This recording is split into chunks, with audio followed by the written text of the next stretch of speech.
My question is for the Minister of Health and Wellness. I want to bring the House's attention to a growing crisis among our province's paramedics. Numbers from the Department of Health and Wellness show that 133 paramedics left the profession in 2022 for reasons other than retirement, and I can table that. This is more than double the number from just a few years earlier. Paramedics have attributed most of these numbers to chronic undercompensation in the profession. Wages in other provinces are substantially higher than in Nova Scotia. Paramedics save lives every day and are as integral to the health system as nurses and doctors. So my question is, Mr. Speaker, when will this government support paramedics in the ways that they need? The Honourable Minister of Health and Wellness. Thank you, Mr. Speaker. And I, too, am very concerned about our paramedics. I have worked with paramedics for 31 years, and I greatly appreciate the way in which they have supported patients throughout Nova Scotia.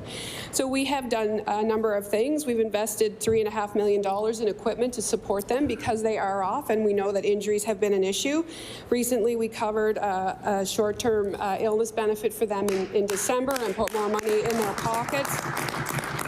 We've offered a $5,000 bonus to them. We continue to look at their scope of practice. We have a variety of different practice settings for paramedics. We've introduced an $11,500 tuition rebate for paramedics to incite people to continue to learn. So we're very focused on paramedic workforce, and we will continue to work with them to find the practice setting that they want. The Honourable Member for Dartmouth South North. Mr. Speaker, in spite of all that, in spite of all of those things, the growing numbers of paramedic vacancies is a cause for concern. We hear that every paramedic in this province at this point has an exit strategy, Mr. Speaker. The 2022 total of 255 vacancies is significantly higher than previous years, and the impact of that is becoming clear, and I can table that. We're seeing more than 4 times the number of late responses to emergency calls than just 2 years ago, and I can table that. Nova Scotians need to know that there will be emergency care available when they need it, and paramedics need to be supported to stay in the province and in their profession. Retention and compensation is a clear issue among our province's paramedics, and this government's failure to meaningfully address this has put Nova Scotia's health and safety at risk. Will the minister commit to raising paramedic wages to be competitive with the rest of the country? Honourable Minister of Health and Wellness.